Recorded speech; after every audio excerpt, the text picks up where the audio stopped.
de voir ces images de cercueils qui nous arrivent d'Afghanistan. Ce sont des jeunes, souvent des jeunes militaires canadiens qui meurent là-bas.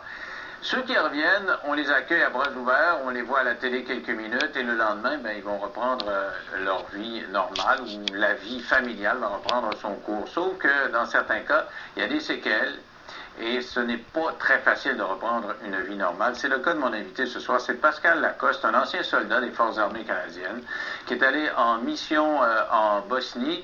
Il est revenu et depuis ce temps-là, son état de santé a périclité.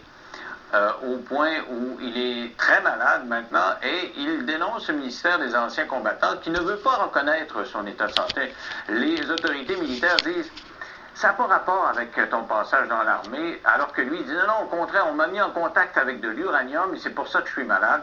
Alors il dit j'ai tellement mon voyage que je vais faire la grève de la faim et il n'est pas en très bonne santé, donc ça pourrait avoir des effets assez néfastes sur sa santé. Il est prêt à aller jusqu'au bout, même jusqu'à mourir.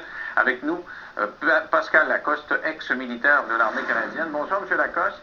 Bonsoir, M. Lévesque. Alors, qu'est-ce que vous avez là? Vous avez une maladie actuellement là? Rappelez-nous ce que vous vivez. OK, ce que j'ai, suite à l'exposition à l'uranium, j'ai une maladie neurologique dégénérative. Je suis aussi diagnostiqué fatigue chronique, douleur chronique aiguë et très sévère, fibromyalgie. La seule raison possible de ça, c'est l'intoxication à l'uranium. Le Dr. John Irwin l'a prouvé. Puis, je suis loin d'être le seul. Il faut faire attention. Pascal Lacoste, ce n'est qu'un parmi tant d'autres. Depuis la première guerre du Golfe et le Koweït en 1991, il y a beaucoup de militaires canadiens qui ont été en contact en contact avec l'uranium appauvri et d'autres métaux chimiques, d'autres produits radioactifs. Et on a beaucoup de problèmes de santé. Si vous allez sur le site de l'Ombudsman des Forces canadiennes, il y a un des dossiers qui s'appelle « Héroïsme exposé ». Allez lire ça, vous allez voir, là, c'est pas une nouvelle histoire. Là. Ça fait au-dessus de 20 ans que ça dure, cette problématique-là et cette négation-là du gouvernement. Parce que vous êtes allé en Bosnie. Oui. Vous aviez quel âge? Bonne question, début vingtaine. Et là, aujourd'hui, vous avez quel âge? Aujourd'hui, j'ai 38 ans, puis on parle de me placer d'un foyer pour personnes semi-autonomes. Et ça a commencé comment, ces symptômes-là? Vous avez participé là-bas à des scènes de guerre? Il y a eu des confrontations quand vous étiez là-bas? Le gros des confrontations, se sont déroulées en 1995. Les Américains reconnaissent avoir utilisé pour jusqu'à 10 800 tonnes de munitions à base d'uranium appauvri. Une demi-vie d'uranium, c'est 60 000 ans. Donc, toutes les gens qui ont été là-bas et qui habitent là-bas, malheureusement, imaginez si nous on est malade, imaginez les gens qui habitent là-bas. Depuis 1995, il y a des nuages de poussière radioactive qui se promènent au gré des vents. L'autre chose, le Canada a utilisé, on avait des véhicules inadéquats pour faire la mission qu'on faisait. Il n'y avait pas suffisamment de protection. Donc, le Canada a eu la bonne idée de nous mettre du blindage additionnel à l'extérieur du véhicule. Ce blindage-là, il était fait de porcelaine à base d'uranium appauvri. Puis la seule chose qu'ils ont remis par-dessus ce blindage-là, c'est un genre de canevas qui tenait avec du velcro. OK, parce que ce qu'on nous dit, là, du côté des autorités canadiennes, c'est qu'il ne peut pas être malade de l'uranium, d'un contact avec l'uranium, parce que nos armes, on n'utilise pas des armes à base d'uranium. Vous, votre argument, c'est on était en Bosnie, sur les scènes de guerre, il y a des Américains qui ont utilisé des armes, donc il y avait des douilles, des cartouches qui étaient contaminées à l'uranium, et éventuellement vous êtes entré en contact avec ces résidus-là. Et vous dites en plus de ça, l'armée canadienne, si elle n'utilise pas des armes, se protège avec donc des boucliers en aluminium, pas en aluminium, imprégnés d'uranium. Oui, puis si le Canada n'utilise pas d'uranium, parfait, expliquez-moi pourquoi que la base de Valcartier a fait un appel d'offres pour faire décontaminer des locaux sur la base de Valcartier qui sont intoxiqués à l'uranium appauvri. Oups. Ça, c'est public, là, si on fait le moindrement de recherche. Puis même si le Canada nie utiliser des munitions à l'uranium appauvri, ce qui est tout à fait faux parce que oui, on les utilise, ou du moins on les a utilisés. Les alliés, l'OTAN, l'ONU reconnaissent les avoir utilisés sur les théâtres opérationnels où il y avait des troupes canadiennes. C'est pas parce qu'on a un drapeau du Canada sur notre uniforme que les nuages radioactifs font « Ah non, non, légalement, on n'a pas le droit d'intoxiquer les soldats canadiens, donc la munition La réalité de tous les autres contingents militaires internationaux qui travaillent et pour l'OTAN et pour l'ONU ont les mêmes problèmes que nous. Connaissez-vous d'autres qui ont été malades comme vous et qui soutiennent avoir été en contact avec l'uranium? Oui, j'en connais. L'autre problématique, c'est que le Canada, pour ne pas mentir, ce qu'ils ont fait, c'est qu'ils n'ont pas testé les militaires canadiens pour l'intoxication métaux lourds. En testant pas les militaires, ils n'ont pas les résultats. En n'ayant pas les résultats, ils ont le chemin facile de dire « Ah non, ben nous, on n'a pas eu vent qu'il y a eu ces problèmes-là. » Quand les Américains ont reconnu le syndrome de la guerre du Golfe, à la même place où est-ce qu'il y avait des troupes canadiennes, tout de suite, le Canada a tout de suite dit non, nous, au Canada, on n'a aucun de ces problèmes-là. Les militaires souffrent simplement du stress post-traumatique. Mais expliquez-moi pourquoi que les vétérans qui ont servi beaucoup dans les années 90, qui sont sortis des forces pour des problèmes dits seulement que psychologiques, pourquoi qu'il y en a une grosse partie de ces vétérans-là qui boitent, qui marchent avec des cannes, des béquilles, puis pour certaines personnes comme moi, qu'à temps partiel, on est en chaise roulante. Alors justement, parlez-moi de votre réalité à vous. Là. Vous dites, bon, c'est l'uranium qui est responsable de mon état de santé. Le gouvernement dit non, ça n'a pas rapport. Vous dites, oh, oui, mais c'est quoi votre état de santé? Là? Vous dites que vous devez vous déplacer en fauteuil roulant des fois? Ou oui, moi, ça ressemble beaucoup à la sclérose en plaques pour vulgariser. OK. Il y a des journées où est-ce que ça va quand même bien. Je dirais pas que c'est parfait, mais que ça va mieux. Mais la majorité du temps, là, c'est complètement désastreux. Je suis même plus capable d'occuper un emploi à temps partiel. Je n'ai pas l'énergie. Je n'ai pas l'énergie de m'occuper de moi-même. Il faut absolument que j'habite avec quelqu'un. Je suis plus autonome. Et les médecins disent quoi de ça, eux? Est-ce qu'ils font un lien avec l'uranium ou s'ils disent que c'est un genre de maladie comme la sclérose en plaques?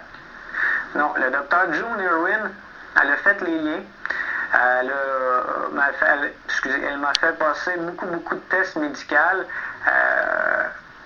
et elle a coordonné avec une clinique américaine qui reconnaît cette problématique et qui a soigné des soldats américains qui ont eu des résultats. Et cette clinique-là est prête à prendre soin de moi aussi si le ministre Stephen Blaney accepte que j'aille me faire soigner. OK, mais là, c'est tout le nœud du problème. Eux, ils disent c'est pas de notre faute. Vous dites c'est dégénératif. Donc, si vous faites rien, ça va empirer, puis vous allez être cloué sur un fauteuil roulant, puis vous allez mourir de ça, dans le fond, c'est ça? Absolument. Ça fait 12 ans que je souffre d'affreuses douleurs. On ne souhaite même pas ça à notre pire ennemi. Ça fait 12 ans que j'ai une dégénérescence du système nerveux.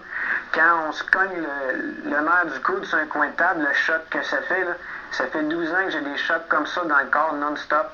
Puis tout ce qu'on me donne comme soin, c'est un dérivé de morphine, puis 10-12 traitements de physiothérapie par année. Puis il faut que je me batte, que je mendie, que j'arrive avec plein de prescriptions de médecins pour qu'ils acceptent de me donner quelques traitements de plus. Et si je comprends, il existe un traitement au Texas spécialisé là, qui pourrait vous permettre de retrouver la santé?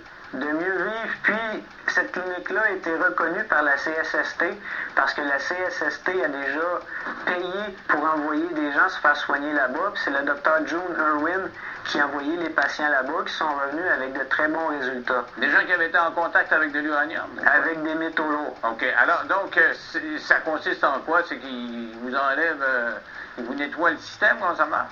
Bon, ce que j'ai compris, il y avait deux approches. La première approche, c'est une approche au niveau alimentaire de zéro toxicité. La deuxième approche, c'est un traitement avec des médicaments, ce qu'ils appellent des chélateurs, pour aider le corps à éliminer les métaux lourds qu'il n'est pas capable d'éliminer naturellement. Et ça coûte 50 000 $? Ben là, les nouveaux montants qu'on a eus, là, c'est un petit peu moins que ça. Donc, 50 000 $. Et là, l'armée ne veut pas payer ces montants-là. C'est pas l'armée, c'est anciens combattants canadiens. Les anciens combattants ne veulent pas payer. Non, parce qu'il y a la loi de la jurisprudence, puis c'est ça qui me motive à me battre, sinon je ne me battrais pas aussi fort. Peu importe que ce soit Lacoste ou peu importe qui, dès qu'il y a un militaire ou un vétéran canadien qui est reconnu pour intoxication à l'uranium, ça crée une jurisprudence et ça ouvre la porte à toutes les autres qui ont le même problème que moi. Alors vous êtes prêt à faire la grève de la faim, vous commencez en fin de semaine une grève de la faim, même si vous êtes très faible et que ça risque d'avoir encore des effets très négatifs sur votre santé, là. Ça fait 12 ans que je souffre. Présentement, j'ai encore la vigueur et la force de passer au travers le traitement. C'est un luxe que je n'aurai plus vraiment très longtemps. Je suis fatigué de souffrir, je suis fatigué d'être dépendant des autres. Moi, je suis un homme actif. À 16 ans, j'ai couru mon premier marathon de Montréal. J'ai toujours étudié. Je suis un homme qui aime la vie et j'aimerais pouvoir avoir l'opportunité de recommencer à vivre. Parce que 38 ans, là, c'est trop jeune pour être toujours assis dans son divan puis voir sa vie passer puis rien faire de concret. Je suis tanné de souffrir, je suis tanné d'avoir mal, je suis fatigué. J'ai une opportunité de me faire soigner par une clinique reconnue et compétente. La seule raison pourquoi je ne peux pas y aller, c'est à cause d'un manque de volonté de la part du gouvernement canadien. Donc, vous êtes prêt à aller jusqu'au bout avec votre grève de la faim? Oui, parce aller que... jusqu'à la mort? Jusqu'à la mort. À même titre qu'à chaque fois que j'ai été en mission, parce que j'ai fait aussi le Timor oriental, à chaque fois que j'ai été en mission, comme tous les autres militaires, j'ai rien fait de plus ou moins que les autres, là. À même titre que tous les autres militaires canadiens, quand on va en mission, on sait que c'est une possibilité de mourir et on l'accepte. Puis là, moi je me suis toujours battu pour la justice. Puis, j'espère que ce ne sera pas mon dernier combat que je vais faire pour la justice. Mais oui, au nom de la justice, je suis prêt à aller jusqu'au bout. Parce qu'il y a une logique militaire qui dit ça prend un volontaire, mais s'il y a un volontaire qui est prêt à se battre jusqu'au bout pour donner une chance à ses frères et sœurs d'armes de survivre, c'est un sacrifice acceptable. Puis dans l'état où est-ce que je suis, ou si je refuse de continuer à vivre dans une souffrance comme ça, je suis en paix avec mon idée. Je sais que ça peut paraître bizarre. Non, ça ne paraît pas bizarre, M. Lacoste, ça ne paraît pas bizarre.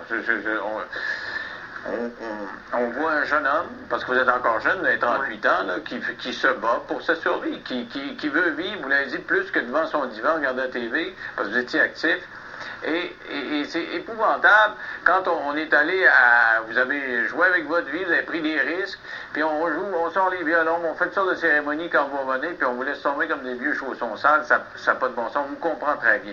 Si vous voulez, tenez-nous au courant, et on va suivre ça de près en espérant que vous n'ayez pas à aller jusqu'au bout, jamais je croirais. Merci beaucoup, M. Lacoste. Merci beaucoup à vous. Au revoir. Bonjour. C'est vrai. Ils reviennent dans un cercueil où ils reviennent sur une jambe. Des fois, on a eu des cas de juste une jambe, un militaire qui revient comme ça, puis on a le temps de s'arrêter quelques minutes aux nouvelles et de dire « ouais, ça n'a pas d'allure ».